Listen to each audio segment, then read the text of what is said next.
یاد رکھ لو اللہ تعالیٰ کا قانون یہ ہے وَمَنْ أَظْلَمُ مِمَّنْ مَنَعَ مَسَاجِدَ اللَّهِ، اس سے بڑا کوئی ظالم نہیں ہے جو اللہ کے گھروں سے روکتا ہے کہ اللہ تعالیٰ کا اس میں نام لیا جائے، جو اس سے روکتا ہے وَسَعَى فِي خَرَابِهَا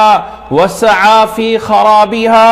اور ان مساجد کو خراب برباد کرنے میں لگا ہوا ہے، اس میں کوشش کر رہا ہے، اس مساجد کی بربادی چاہتا ہے، اس مساجد کو برباد کرنا چاہتا ہے، اس مساجد کی ناکامی چاہتا ہے، ایسے لوگوں کے لیے فرمایا اولئک ما کان لهم ان يدخلوها الا خائفین، ان لوگوں کے لیے آخر میں فرمایا عذاب ہے بہت بڑا۔ اس مسجد میں تو انسان کو چاہیے کہ اللہ سے ڈر کے داخل ہو۔ لہم فی الدنیا خزیون، جو لوگ مساجد کو وہ خراب ہونا چاہتے ہیں ان کے لیے دنیا میں بھی رسوائی ہے اور آخرت میں ان کے لیے بہت بڑا عذاب ہوگا۔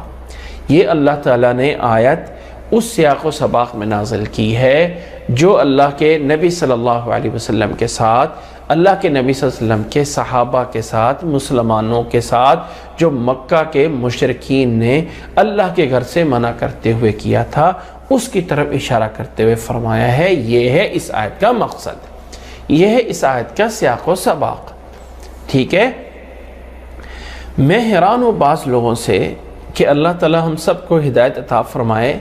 ایسی آیتوں کو اٹھا کے فٹ کرنا چاہتے ہیں اپنے ذاتی نظریات میں۔ ٹھیک ہے، آج کل موجودہ دور میں ہم سب مسلمان ایک بہت بڑے وبا اور بیماری میں پھنسے ہوئے ہیں۔ اللہ تعالیٰ کی طرف سے ہمارے پہ آزمائش ہے، اللہ تعالیٰ کی طرف سے ہمارے اوپر ایک امتحان ہے۔ ہم سب مسلمانوں کو چاہیے کہ اللہ تعالیٰ سے معافی مانگیں، اللہ تعالیٰ سے استغفار کریں۔ اس وبا میں بطور احتیاطی تدابیر کے یہ فیصلہ کیا گیا کہ مساجد میں جمع ہونا، مساجد میں اس طرح کر کے اجتماعات کرنا جیسے پہلے تھا، اس سے بچا جائے تاکہ وبا اور بیماری آگے سے آگے پھیلنے سے بچ سکے۔ کچھ لوگوں نے اس طرح کی آیات کو اٹھا کے ایسے لوگوں پہ اوپر لگا دیا، لو اللہ کے گھروں سے روک رہے ہیں، لو اللہ کے گھروں سے روک رہے ہیں، او اللہ کے گھروں سے روکنے والوں تو اتنے بڑے مجرم ہیں، اتنے بڑے گنہگار ہیں، یہ اللہ کے گھر سے روک رہے ہیں۔ میں ایک چھوٹی سی مثال دیتا تھا کہ یہ جو اونین ہم پیاز کھاتے ہیں نا، پیاز اونین، یہ کھانا حرام نہیں ہے، کوئی مکروہ نہیں ہے، کوئی حرام نہیں، کھا سکتے ہیں، کچا پیاز کھانا جائز ہے۔ لیکن اللہ کے نبی صلی اللہ علیہ وسلم نے منع فرمایا ہے کہ جس نے پیاز کھایا ہو وہ ہمارے پاس مسجد میں نہ آئے۔ من اکل فلا یقربن مسجدنا، وہ ہماری مسجد میں قریب نہ آئے۔ کیوں نہ آئے؟ کہ اس کی منہ کی بدبو سے دوسروں کو تکلیف نہ ہو، وہ مسجد میں نہ آئے۔ قربان جائیں اس اسلام سے جو ایک انسان کی بدبو کی وجہ سے دوسروں کو تکلیف ہوتے ہوئے اس انسان کو مسجد میں آنے سے روک سکتا ہے،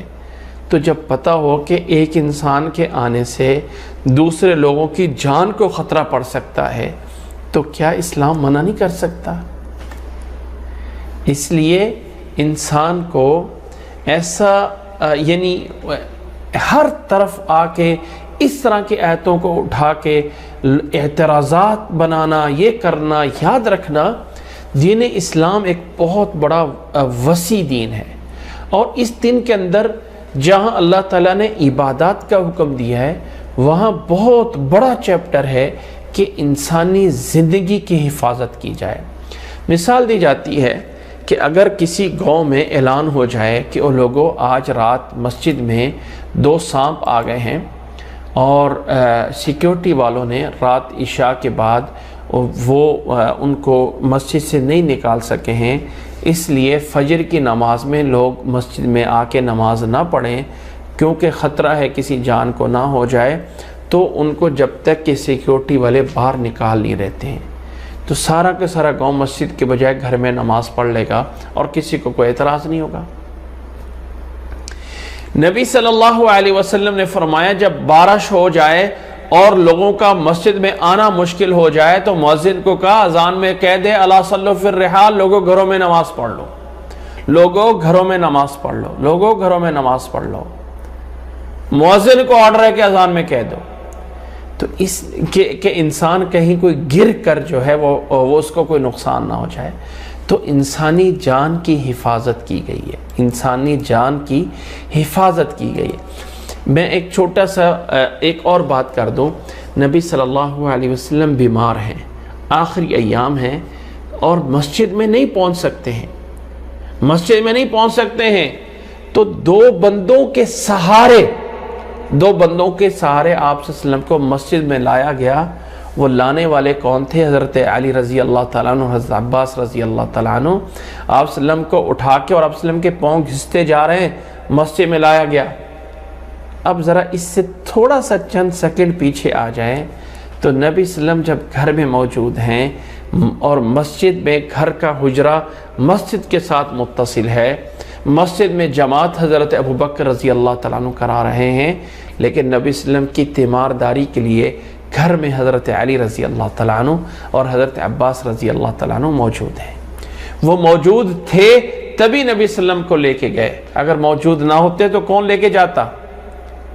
اس لیے یاد رکھیں، جہاں اسلام نے مسجد میں جانے کو بہت بڑا زور دیا ہے، بہت بڑا زور دیا ہے، اگر انسانی جان کا مسئلہ ہو تو کسی وجہ سے انسان کی جان کی حفاظت کی خاطر اگر وہ عبادات گھر میں ادا کی جائیں گی تو اللہ تعالیٰ وہ اجر اتنا ہی دے رہا ہوگا جتنا وہاں پہ مل رہا ہوتا ہے، جتنا وہاں پہ مل رہا ہوتا ہے۔ اس لیے اس طرح کی آیات کو، یہ جو میں ابھی آیت پڑھی ہے سورۃ بقرہ کی 114 نمبر آیت،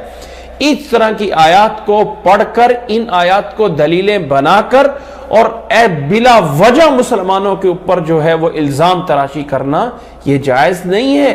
یہ آیات وَسَعَى فِي خَرَابِهَا، جو لوگ مسجدوں کو برباد کرتے ہیں، توڑتے ہیں، برباد کرتے ہیں، ان کے بارے میں یہ آیات نازل ہوئی ہیں۔ اس لیے اللہ کے لیے جو طرح طرح کے لوگ بیٹھے ہوئے ہیں اور جو لوگ طرح طرح کے لوگ جو ہیں وہ اپنی پاس سے باتیں بنانے کے لیے جو ہے وہ بازار گرم ہوا ہے، اس سے جو ہے وہ بچیں اور سمجھیں کہ اللہ کا حکم میرے اور آپ کے لیے کیا ہے۔